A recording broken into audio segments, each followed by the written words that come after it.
어느 한국인이 유대인 가정을 방문했을 때의 일이다. 마침 안식일이라 건한 식탁이 차려졌다. 식사 시간이 처음부터 끝까지 장장 2시간 동안이나 이어졌다. 도대체 무엇을 하기에 식사 시간이 이처럼 길까? 유대인들의 안식일 식사는 나름의 순서가 있다. 먼저 예배를 드리고 나서 식사가 시작된다. 제일 먼저 샐러드와 빵을 먹는데 이것을 먹은 후에 다시 토라를 읽고 노래하고 기도하는 시간을 갖는다. 그리고 대화를 시작하는데 처음 방문한 사람이 있었기에 자기소개를 하는 시간을 가졌다. 다음으로 랍비는 탈무드를 읽고 이것을 현대사회에 어떻게 접목할 수 있을지에 대해 토론하자고 제의한다. 이에 질문하고 답하는 대화가 본격적으로 이루어지는 가운데 비로소 고기 요리 식사가 이루어진다. 이렇게 본 식사가 다 끝나면 마지막으로 디저트 시간을 가지는데 이때부터는 탈무드를 벗어난 자유로운 대화가 시작된다. 물론 이러한 대화도 거의 질문하고 답하는 토론식으로 이루어진다. 이러한 과정들이 모든 식사 시간이 끝날 때까지 근 2시간 동안이나 지속되는 것이다.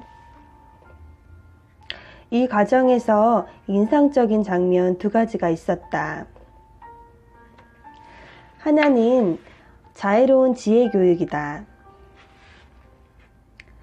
식사 과정에서 유대인 랍비의 어린 아들이 그만 소스를 잘못 짚어 옷에 다 묻어버린 것이다.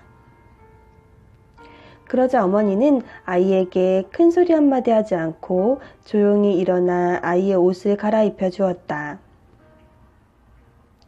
그러자 이번에는 어린 딸이 잘못하여 물컵을 엎질러 물이 쏟아졌다. 하지만 이번에도 어머니는 화 한 번 내지 않고 물로 범벅이 된 식탁을 깨끗이 닦아주었다. 아이들이 워낙 많아 긴 시간 동안 온갖 자잘한 사고가 생겼지만 유대인 랍비와 어머니는 아이들에게 화를 내지 않고 끝까지 있었다. 손님이 와서 그러나 싶었는데 아이들에게 화를 내지 않는 것이 평소 유대인 가정 교육의 철칙이라고 한다. 또 다른 한 가지는 대화의 방식이 확연히 다르다는 데 있었다. 단순한 수다를 떠는 것이 아니라 대화식 토론 교육인데 오로지 질문하고 대답하고가 전부였다는 것이다. 이 과정에서 자신과 의견이 맞지 않을 경우에 대화는 토론으로 이어지고 그 토론에 불이 붙은 경우에는 논쟁으로까지 번진다.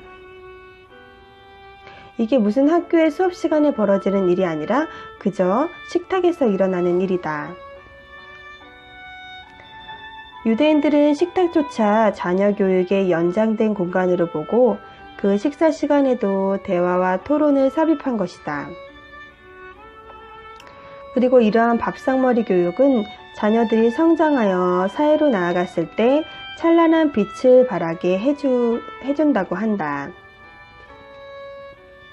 식사 시간이 끝나고 더욱 인상적인 장면이 연출되었다.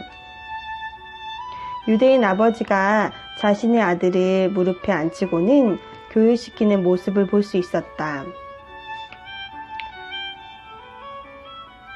오호, 세 많은 법을 배웠구나.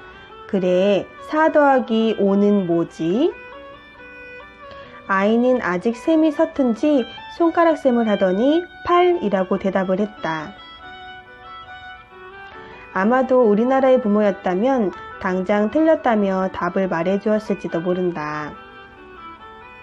하지만 유대인 아버지는 침착하게 다시 그럼 4 더하기 4는 뭐지? 아이는 다시 손가락 셈을 하다가 고개를 갸우뚱거린다. 그제야 자기가 잘못 계산한 것을 깨달았는지 고개를 살래살래 흔들며 아까 그거 9야 하고 대답했다. 아이가 계산을 잘못한 것을 그 자리에서 지적하지 않고 지혜롭게 돌려 질문함으로써 아이 스스로 답을 찾게 해준 것이었다. 대화는 서로의 마음을 이어주는 끈과도 같다. 누군가와 이야기를 한다는 것은 진심이든 진심이 아니든 가슴을 열어 보인다는 뜻이다. 이처럼 부모와 자녀 사이의 대화는 단순히 함께 시간을 보낸다는 의미를 넘어서 세상을 똑바로 바라볼 용기와 지혜를 주는 일인 것이다. 유대인만큼 이야기를 좋아하는 민족도 없다. 그들의 성전인 탈무드는 2000여 명의 학자들이 편찬한 것으로 무려 12,000페이지에 이르는 구전 문학이다. 너무도 방대한 분량이라 평생 읽어도 다 읽지 못한다고 한다. 그럼에도 그들은 새로운 이야기를 만들어내고 다른 사람에게 들려주는 것을 취미로 삼는 경우가 많다. 그들이 자녀에게 들려주는 이야기에는 반드시 교훈이 담겨 있다. 그러므로 부모의 이야기를 들은 아이는 그 교훈을 이해하기까지 많은 생각을 해야 한다. 마침내 자기 자신의 상상력으로 교훈을 찾아냈다면 다시 부모와의 대화를 통해서 자기 것으로 만드는 과정을 거치게 된다. 아이들을 꿈꾸게 하는 것은 한 토막의 이야기이다. 그것이 유명한 동화든 부모가 지어낸 옛날 이야기든 마찬가지이다. 모든 아름다운 이야기는 아이들의 감성을 자극한다. 이런 행동은 요즘 부모들의 관심을 모으고 있는 EQ를 높여준다고 한다. 자신의 감정을 이해하고 남의 감정에 공감하며 그 감정을 통제하는 능력이 EQ라면 이야기를 통한 상상력 훈련이야말로 이를 기르는 더없이 좋은 방법인 셈이다. 한 가지 주의할 점은 부모의 해석을 강요하지 않는다는 것이다. 이야기를 함에 있어서 부모의 생각을 미리 말해버리면 아이들은 더 이상 상상을 하지 못하고 어떤 한계에 부딪히고 만다. 부모와는 얼마든지 다른 생각을 할 수 있도록 충분한 기회를 주어야 한다. 그래야만 아이들이 아무런 제약 없이 마음껏 상상하면서 새로운 이야기를 만들어낼 수 있기 때문이다. 행복은 자기가 처한 상황에 달려있는 것이 아니라 그것을 어떻게 생각하느냐에 따라 달려있다고 한다. 아무리 많은 재산을 갖고 있어도 항상 부족함을 느낀다면 가난한 사람이고, 물질적으로는 가난하더라도 스스로 풍족하다고 생각하면 그는 부자인 것이다. 가정에서 EQ 교육을 잘 받은 사람은 도덕성이나 사회성에 있어서도 높은 수준을 유지한다. 그러면 다른 사람들과도 좋은 관계가 성립되어 그들로부터 호감과 존경을 받게 된다.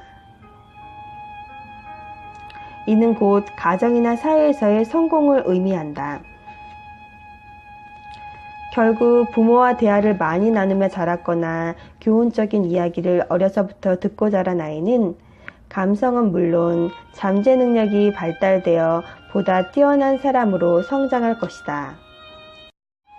그럼 아이의 공부 실력을 향상시켜주고 창의력까지 높여줄 수 있는 그런 공부법은 없을까? 언젠가 EBS 방송에서 보여주었던 한 장면인데 바로 탈무드 디베이트의 또 다른 이름 하브르타 공부법이다. 즉, 탈무드 공부뿐 아니라 학교 공부를 할 때에도 디베이트 토론 방식으로 공부하는 것이 바로 하브르타 공부법이다. 당시에 EBS 제작진들은 재미있는 시도를 하였다. 학생들을 두 그룹으로 나눠 A그룹은 그냥 우리가 아는 일반적인 방법으로 공부하게 하고 B그룹은 하브르타 공부법으로 공부하게 한 것이다. 물론 시험을 보는 내용과 분량, 공부하는 시간은 두 그룹 모두 똑같았다.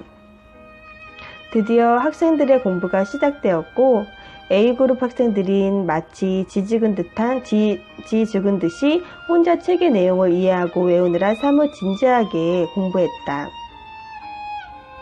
반면에 B그룹은 둘씩 짝을 지어 시험 볼 내용을 놓고 서로 질문하고 답하는 시끄러운 하브르타 공부를 했다.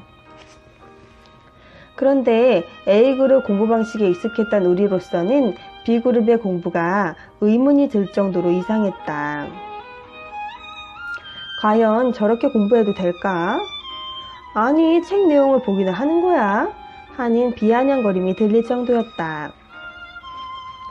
드디어 공부 시간이 끝나고 두 그룹은 나란히 앉아 시험을 치렀다. 과연 결과가 어찌 되었을까? 놀랍게도 A그룹보다 B그룹의 성적이 훨씬 훌륭하게 나왔다. 도대체 왜 이런 결과가 나타난 것일까?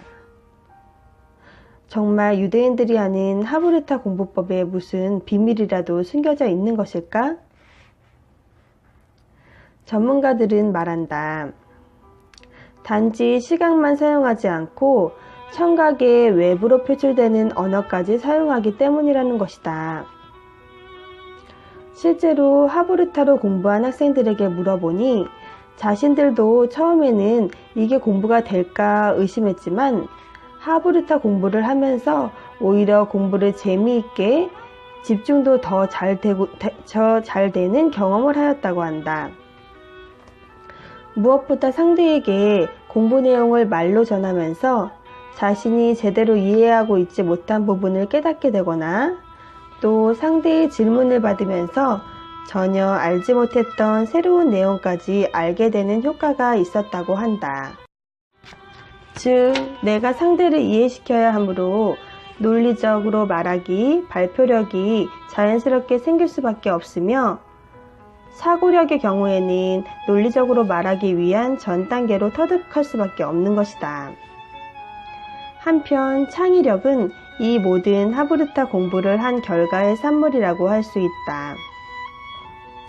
즉, 하브르타로 공부한 학생들은 단지 주입식 공부만을 한 것이 아니라 자신의 생각까지 가미된 폭넓은 사고와 상상력으로 무장될 만큼 결국 그것들이 잘 조합되어 멋진 창의력으로 등장하게 된 것이다.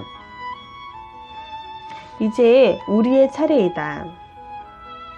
먼저 아이의 교과 과정을 숙지한 다음 아이와 같은 학생 신분으로 아이와 함께 하브르타로 공부해 보는 것이다. 처음에는 어색할지 몰라도 아이는 점점 공부에 재미를 붙이게 될 것이며 우리 또한 새로운 공부의 세계를 경험하게 될 것이다.